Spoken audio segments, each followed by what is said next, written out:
Hello friend, एक बार फिर से आप सभी का मोस्ट वेलकम है आपके ही अपने YouTube channel Shivam study line में। जैसा कि आप जानते हैं कि हम एक्सरसाइज 7.2 तक कंप्लीट करा चुके हैं। और यदि आपने यहाँ तक सभी प्रश्नावली को नहीं देखा है तो प्लेलिस्ट में जाके देख सकते हैं। और इसके बाद प्रश्नावली 7.3 आता है और इसको भी इस वीडियो में देख रहे हैं क्योंकि इसमें 5 प्रश्न है और ये वीडियो जल्दी ख़त्म हो जाएगा। इसलिए आप धैर्य लग के वीडियो को पूरा देखिएगा ताकि आपको सभी प्रश्न समझ में आए और सभी प्रश्न का उत्तर आप एग्जाम में जाके लिख सकें। और यदि आपने इस वीडियो को अभी तक लाइक नहीं किया तो लाइक कर दीजिए और अपने दोस्तों के बीच भी शेयर कर दीजिए और इस चैनल को भी सब्सक्राइब कर दीजिएगा। और यहाँ हम सभी प्रश्न का उत्तर देखेंगे। चलिए बढ़ते हैं 1 प्रश्न की तरफ। 1 प्रश्न देखते हैं। हाँ, 1 प्रश्न क्या कहता है? 1 प्रश्न कहता है उस त्रिभुज का क्षेत्रफल ज्ञात कीजिए जिसके शीर्ष निम्नलिखित दिए गए हैं। हमें उस त्रिभुज का क्षेत्रफल ज्ञात करना है जिसका शीर्ष निम्नलिखित दिया गया है। यहाँ पहला शीर्ष दिया गया ये कौन कौन सा है? ये यहाँ पर है 2 3। यहाँ पर कौन कौन सा 2 3 -1 0 और 2 -4। यहाँ पर ये 3 शीर्ष दिया गया है और इन तीनों से ये एक त्रिभुज बन रहा है। अब इसका हमें क्षेत्रफल ज्ञात करना है। यहाँ मान लेंगे मानो कि बिंदु ए है, यहाँ पर मान लीजिए ए और इसका निर्देशांक क्या है 2 3 और यहाँ पर है बी, इसका निर्देशांक है -1 0 और यहाँ सी का निर्देशांक 2 -4 है। अब इसका हमें क्षेत्रफल ज्ञात करना है। अब इस हम बताए थे क्या, हम इंट्रोडक्शन वाले वीडियो में इसका फॉर्मूला बता दिए हैं, लेकिन हम वहाँ पर हम आपको बताए थे कि आपको फॉर्मूला याद करने का काम नहीं है।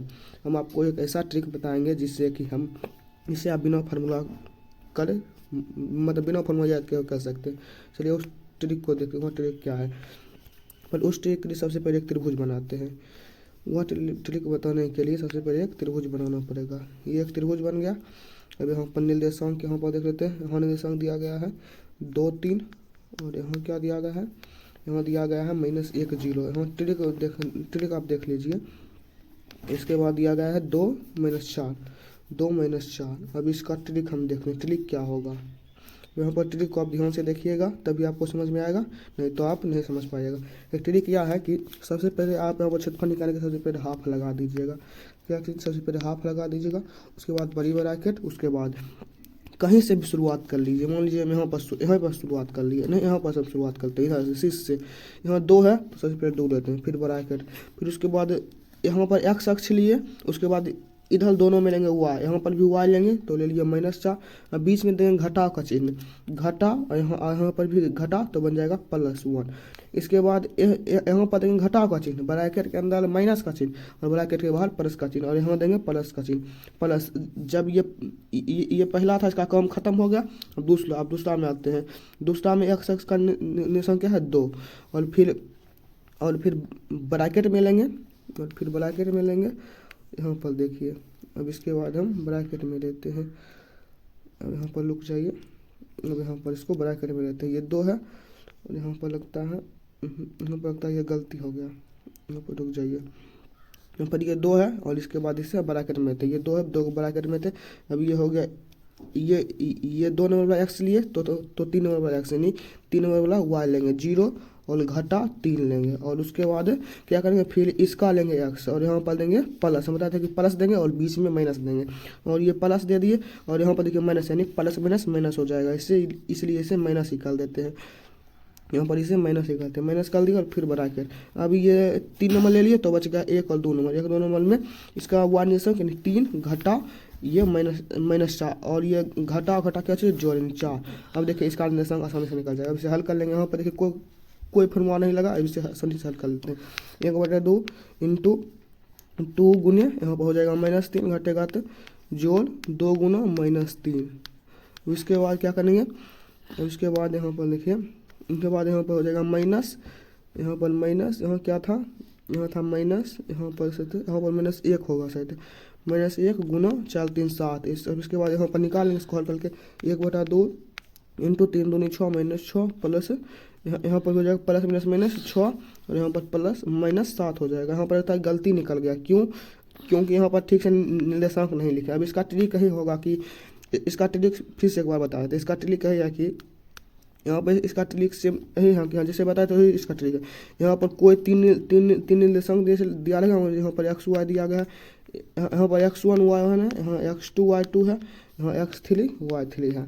अब इसका ट्रिक बताते हैं। इसका ट्रिक क्या होता है हम देखिए। यहाँ पर सबसे पहले यहाँ पर सबसे पहले हाफ लगा दीजिएगा, हाफ लगा दीजिए। उसके बाद इधर एक्स ले लीजिएगा, यहाँ पर पहला में एक्स ले लिए तो जो 2 बचा उसका वाई लेना है और उसमें घटाना है, y2 माइनस y3 करना है।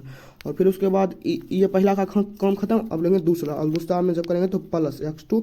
अब ये तीसरा और पहला में वाई ने को घटा दी, y3 माइनस y1 और उसके बाद बच गया ये वाला, ये तीसरा बच गया यानी प्लस x3 और इंटू y1 माइनस y2। अभी हम समझ गए, यही इसका ट्रिक है।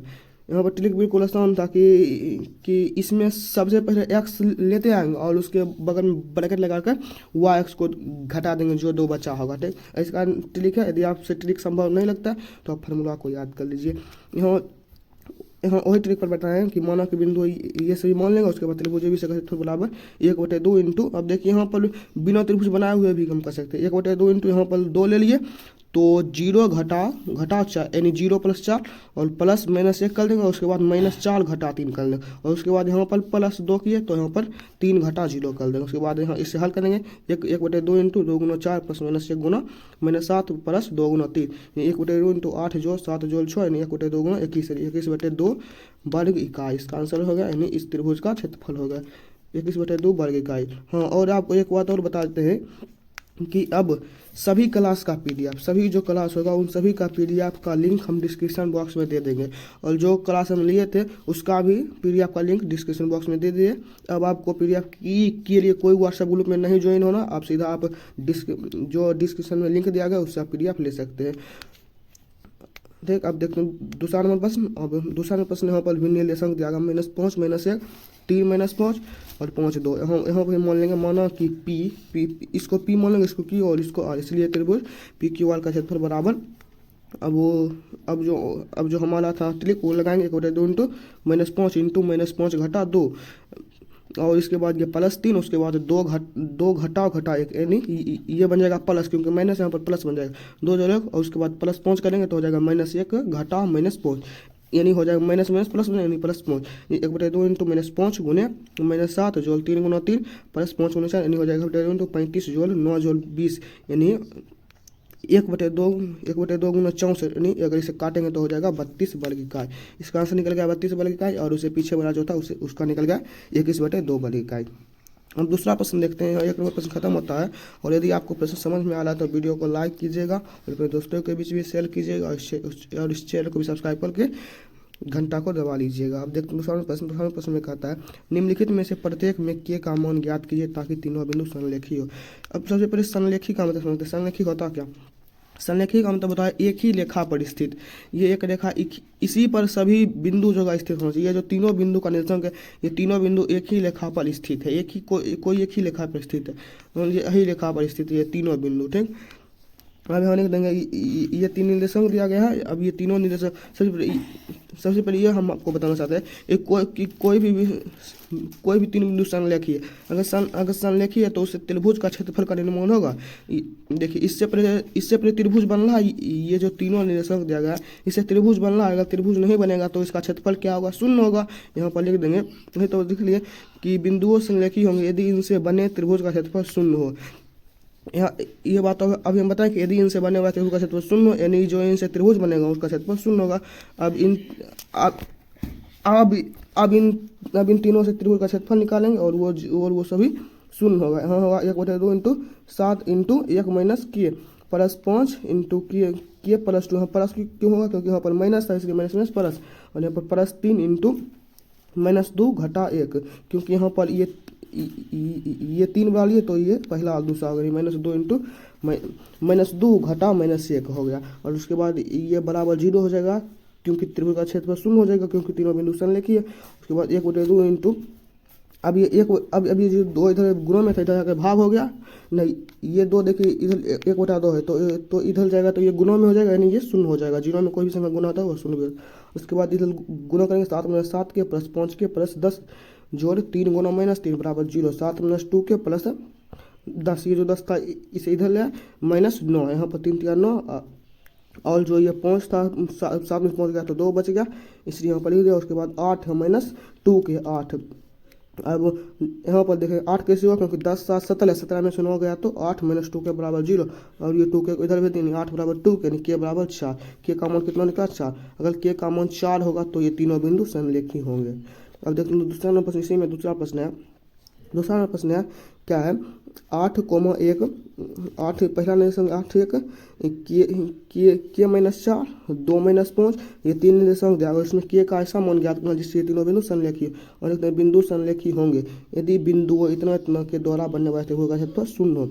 अब इतना इतना द्वारा त्रिभुज का क्षेत्रफल निकालेंगे, कैसे निकालते हैं, इस तरह निकालते त्रिभुज का क्षेत्रफल, इसके बराबर 0 निकाल देंगे।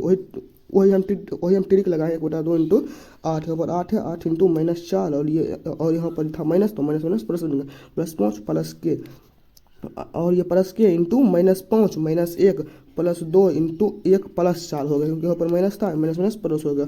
और उसके बाद 1/2 नहीं तो 1/2 को लिखिए नहीं, क्योंकि ये दो इधर आके 0 हो जाएगा। उसके बाद 8 गुना 1 प्लस के गुना -6 प्लस 2 गुना 5 होगा, इसके बराबर 0 कर देंगे, इसके बराबर 0। इसके बाद 8 एकम 8 -6 के प्लस 10 बराबर 0। अब यहाँ पर हल कर देंगे, यहाँ देखिए क्या, यानी 8 - 6 के बराबर प्लस 10 बराबर 0, यानी 18 बराबर 6 के का मान निकल गया 3। के का मान 3 के लिए बिंदु समलेखी होंगे। ठीक, अभी हम दूसरा प्रश्न खत्म हो गया, और हम इतना स्थिर से समझाते हैं कि आपको सभी प्रश्न समझ में आता होगा। अब यहाँ पर तीसरा प्रश्न देखते हैं। तीसरा प्रश्न यहाँ पर कहता है कि शीर्ष, ये तीनों शीर्ष दिया गया, इससे जो त्रिभुज बनेगा उसके भुजाओं के मध्य बिंदु, इससे जो त्रिभुज बनेगा उसके अगर भुजा के मध्य बिंदु से जो त्रिभुज बनेगा उसका हम क्षेत्रफल ज्ञात करेंगे, और इस त्रिभुज का जो क्षेत्रफल बनेगा, जो उसके भुजा के मध्य बिंदु से मिलने से त्रिभुज का क्षेत्रफल बनेगा, और उसको दिए हुए त्रिभुज के क्षेत्रफल के साथ हमें अनुपात ज्ञात करना है, तो वह किस अनुपात में आता है। यहाँ सबसे पहले बड़ा त्रिभुज और छोटा त्रिभुज का क्षेत्रफल ज्ञात कर लेंगे, और उसके बाद उसका निर्देशांक ज्ञात कर लेंगे। ये हो गया, यहाँ इसके हल लिखेंगे। उसके बाद यहाँ लिखेंगे कि यहाँ पर इसके बाद क्या करेंगे, माना कि त्रिभुज ABC के शीर्ष बिंदु का निर्देशांक ये, मतलब जो पहले त्रिभुज दिया गया था उसका निर्देशांक ये तीनों है, उससे ये तीनों त्रिभुज बन रहा है। ठीक, ये त्रिभुज बना, और अगर इसके भुजा के मध्य बिंदु, जैसे इस भुजा का मध्य बिंदु ये होगा, इस भुजा का मध्य बिंदु ये, और इस भुजा का मध्य बिंदु ये, इनके भुजा के मध्य बिंदु हमें मान लेंगे कि ये हो गया D, ये होगा E और ये होगा F। इन सभी को मान लेंगे, और इसके निर्देशांक को भी मान लिए। अब यहाँ पर हम D का निर्देशांक, ये हो गया D। अब D का निर्देशांक इसका मध्य बिंदु है, तो हम मध्य बिंदु का सूत्र लगाएंगे कि 0 जोड़ 2/2 और -1 जोड़ 1/2, क्योंकि हम बता दें कि x का निर्देशांक जोड़ के 2 कर लेंगे, और y निर्देशांक जोड़ के 2 कर देंगे, तो यहाँ लिख देंगे बिंदु D का निर्देशांक किस तरह निकालेंगे, तो हो जाएगा 1 0। अब उसके बाद बिंदु E का निर्देशांक किस तरह निकालेंगे, जो इन दोनों के x अक्ष उन दोनों को जोड़कर और फिर y को जोड़कर दोनों में आधा कर देंगे तो निकल जाएगा। यहाँ देखिए बिंदु E का निर्देशांक निकालें, 0 जोड़ 0/2 और यहाँ -1 जोड़ 3/2, यानी 0/2 2/2, यानी 0 1 निकालेगा। ठीक, अब उसके बाद बिंदु F का निर्देशांक निकलेंगे। बिंदु F ये होगा, अब इसका निर्देशांक कैसे 2 जोड़ 0/2 और यहाँ 1 जोड़ 3/2, यानी 2/2 और यहाँ 4/2, यानी 1 2 निकल गया इसका निर्देशांक। बिंदु ई का निर्देशांक 1 2 निकलेगा। उसके बाद त्रिभुज DEF का क्षेत्रफल निकालेंगे, नहीं सबसे पहले यहाँ लिख देंगे जो निकाल त्रिभुज DEF का निर्देशांक, यानी उसके शीर्षों का निर्देशांक लिखेंगे। अच्छा, शीर्षों का निर्देशांक ये तीनों हो गया। उसके बाद सबसे पहले त्रिभुज ABC का क्षेत्रफल निकालें, यानी जो बड़ा त्रिभुज है उसका क्षेत्रफल निकालेंगे। आपको क्षेत्रफल निकालना आ गया होगा तो आप निकाल लीजिए, 4 वर्ग इकाई हो जाएगा। और उसके बाद त्रिभुज DEF करते हैं, देखिए त्रिभुज DEF का ये तीनों निर्देशांक हो गया, तो इन तीनों निर्देशांक हम एक त्रिभुज निकाल लेंगे। हम एक त्रिभुज का क्षेत्रफल निकालें तो हो जाएगा -1 वर्ग इकाई। अब आप बताएं कि कोई त्रिभुज का क्षेत्रफल माइनस में हो सकता है, इसलिए यहाँ पर लिख देंगे कि एरिया ऑफ DEF 1 हो गया, यानी क्षेत्रफल ऋणात्मक नहीं हो सकता, इसलिए त्रिभुज DEF का क्षेत्रफल हो गया 1। अब उसके बाद यहाँ देखिए प्रश्न में क्या कहता था, प्रश्न में कहता था कि इसका दिए हुए इस क्षेत्रफल का दिए हुए त्रिभुज के साथ अनुपात की भी ज्ञात करना है। सबसे पहले हमें अनुपात निकालना, अनुपात निकाल के एरिया ऑफ DEF बटे एरिया ऑफ ABC, यानी इस त्रिभुज का जो ये त्रिभुज है इस त्रिभुज का दिए हुए त्रिभुज के क्षेत्रफल के साथ हमें क्या ज्ञात करना है, अनुपात ज्ञात करना। तो सबसे ऊपर में लिखेंगे एरिया ऑफ DEF और नीचे एरिया ऑफ ABC, यानी 1/4 होगा। इसका अनुपात क्या होगा 1/4, यानी अनुपात होगा 1/4। ये भी रहेगा अनुपात, यानी इसका 4 भाग है, जो पड़ा त्रिभुज उसका 4 भाग है। ठीक, अब चौथा प्रश्न देखते हैं, जो लास्ट से दूसरा प्रश्न है। चौथा प्रश्न भी ऐसा होगा ये तो प्रश्न बिल्कुल आसान है। इसका कहता है क्षेत्रफल एक चतुर्भुज दिया गया है, उसका कहता है क्षेत्रफल ज्ञात कीजिए जिसके शीर्ष सभी दिए गए हैं। इसके शीर्ष मान लेंगे कि ये शीर्ष ये चारों, हम मान लेंगे बिंदु ए इतना है, बी सी तथा डी चतुर्भुज ए बी सी डी के शीर्ष हैं। जब इस चतुर्भुज ए बी सी डी के शीर्ष हैं तो हमें इसका क्या निकालना, क्षेत्रफल निकालना। क्षेत्रफल निकालने के लिए हमें हम अभी त्रिभुज का क्षेत्रफल निकालना पढ़े थे, लेकिन हम चतुर्भुज का नहीं पढ़े, इसलिए क्या करेंगे, इससे एक विकर्ण खींच देंगे और इससे दो त्रिभुज बट जाएगा और दोनों त्रिभुज का क्षेत्रफल निकाल के दोनों को जोड़ देंगे। तो यहाँ पर एक ऐसी विकर्ण खींच दिया, उसके बाद इस पार वाले और इस पार वाले त्रिभुज का क्षेत्रफल ज्ञात करेंगे। तो सबसे पहले ए बी सी का क्षेत्रफल ज्ञात करेंगे, जो इस पार है ए बी सी, इसका क्षेत्रफल ज्ञात कर लेंगे। उसी तरीके से 1/2 इंटू -4 इंटू -5 + 2, उसके बाद -3 इंटू -2 + 2, उसके बाद माइनस, हाँ देखिए प्लस हो जाएगा, +3 इंटू -2 + 5 कर देगा। उसके बाद 1/2 इंटू -4 गुने -3 गुना 0। और अब यहाँ देखिए ये पूरा 0 हो जाएगा, क्योंकि कोई भी संख्या 0 से गुना उसका 0। और यहाँ 3 गुना 3 यानी 1/2 इंटू 12, यहाँ 4 के 12 और ये -0 जोड़ 9 यानी 1/2 गुना 21 यानी 21/2 वर्ग इकाई होगा ये त्रिभुज। अब निकालेंगे इस त्रिभुज यानी ए डी सी का, और इसका क्षेत्रफल निकालेंगे तो हो जाएगा 35/2। अब यहाँ देखिए यहाँ आता है माइनस, और क्षेत्रफल माइनस में नहीं हो सकता, इसलिए यहाँ पर 35/2 लिख देंगे। अब हम चतुर्भुज निकालेंगे, क्या कहेंगे कि दोनों को जोड़ देंगे, area of A B C और area of A D C दोनों को जोड़ देंगे तो हो जाएगा 56/2 यानी 28 वर्ग इकाई चतुर्भुज का क्षेत्रफल आ गया। अब उसके बाद सबसे लास्ट पर 5वां प्रश्न, ये प्रश्न थोड़ा लॉजिक वाला है, यानी ये प्रश्न थोड़ा टेढ़ा घुमा कर दिया, लेकिन आपको हम इस तरह समझाएंगे कि आपको समझ में चला आएगा। ठीक, और ध्यान से इस क्वेश्चन को सबसे पहले पढ़ते हैं, ताकि कक्षा 9 में आप पढ़े होंगे या नहीं पढ़े उससे कोई मतलब नहीं है। कहता है कि किसी त्रिभुज की एक माध्यिका उससे बराबर क्षेत्रफल वाले दो त्रिभुज में विभाजित करता है। कहता है कि कोई भी त्रिभुज ले लीजिए, उसकी एक माध्यिका, यानी एक माध्यिका किससे कहते हैं, शेषलम किससे कहते हैं, ये सभी हम बताएं त्रिभुज वाले वीडियो में, उसको आप जाकर जरूर देख लीजिएगा, क्योंकि उसमें हम त्रिभुज का एक अलग वीडियो बनाए, त्रिभुज चतुर्भुज इन सभी का एक अलग वीडियो आप देख लीजिएगा। ताकि किसी त्रिभुज का एक जो माध्यिका उसे दो बराबर क्षेत्रफल वाले त्रिभुज में, यहाँ देखिए दो त्रिभुज बना और इन दोनों का क्षेत्रफल बराबर होगा। ठीक, उस त्रिभुज, अब उसका सत्यापन करने के लिए हमें एक प्रयोग मतलब उसे हम एक त्रिभुज को लेकर दर्शाना है। अब वह त्रिभुज का निर्देशांक दिया गया है, हम मान लेंगे। हाँ, क्या करेंगे, यहाँ सबसे पहले निर्देशांक को एक त्रिभुज पर बैठा दिए, उसके बाद एक माध्यिका खींच दिए। अब यहाँ पर सिद्ध क्या करना है कि इसका क्षेत्रफल बराबर है। इसके लिए हम क्या करेंगे, इसका और इसका क्षेत्रफल निकालेंगे और ये दोनों बराबर ही आएगा, निश्चित आएगा। यहाँ लिखेंगे त्रिभुज एबीसी में बिंदु ए बी और सी शीर्ष बिंदु है। त्रिभुज एबीसी की एक माध्यिका ए डी है, हम माध्यिका खींचे ए डी, यानी डी बी सी का मध्य बिंदु है, इसलिए डी का निर्देशांक किस तरह निकालेंगे, 5 जोड़ 3/2 और 2 - 2/2, क्योंकि यहाँ पर प्रश्न बटे 2, 8/2 0/2 4 0 निकल गया डी का आंसर। उसके बाद इस त्रिभुज और इस त्रिभुज का क्षेत्रफल निकालेंगे, area of A D B यानी इस त्रिभुज का क्षेत्रफल निकालेंगे ए डी बी, इसका क्षेत्रफल निकाल के वही ट्रिक का प्रयोग करेंगे। अगर वो ट्रिक का प्रयोग करेंगे तो यहाँ ये निकल जाएगा, 1/2 गुना हो जाएगा, ये आ जाएगा कितना 6 यानी 3 वर्ग इकाई आ जाएगा ए डी बी का क्षेत्रफल 3 वर्ग इकाई। उसके बाद ए डी सी का निकालेंगे और इसका भी क्षेत्रफल आएगा 3 वर्ग इकाई। ये जो ए डी सी इसका भी आएगा 3 वर्ग इकाई, आप यहाँ पर निकाल लेंगे। हम आपको बताया है, अच्छा सिखा दिए कि इसका होगा 3 वर्ग इकाई। उसके बाद यहाँ देखिए कि ए डी सी और ए डी बी दोनों का क्षेत्रफल बराबर है। यही तो हमें सिद्ध करना था कि ए डी सी और ए डी सी का क्षेत्रफल बराबर है। इसका मतलब ये सिद्ध होगा कि किसी त्रिभुज का एक माध्यिका उससे बराबर क्षेत्रफल वाले दो त्रिभुज में विभाजित करती है। ठीक है, अब यहाँ पर सिद्ध हो गया और ये क्वेश्चन इस तरह बन गया और इस तरह ये प्रश्नावली भी खत्म हो गया, जो 7.3 प्रश्नावली था और यहाँ पर ये पूरा खत्म हो गया। और यदि आपने इससे पहले वर्ष भी प्रश्नावली को नहीं देखा तो पर इसमें जाकर देख सकते हैं। और इसके बाद स्टार्ट होगा त्रिकोणमिति वाला बहुत इंपॉर्टेंट प्रश्नावली होगा, इसलिए आप देख लीजिएगा। और मिलते हैं आपसे किसी अगले वीडियो में, तब तक धन्यवाद।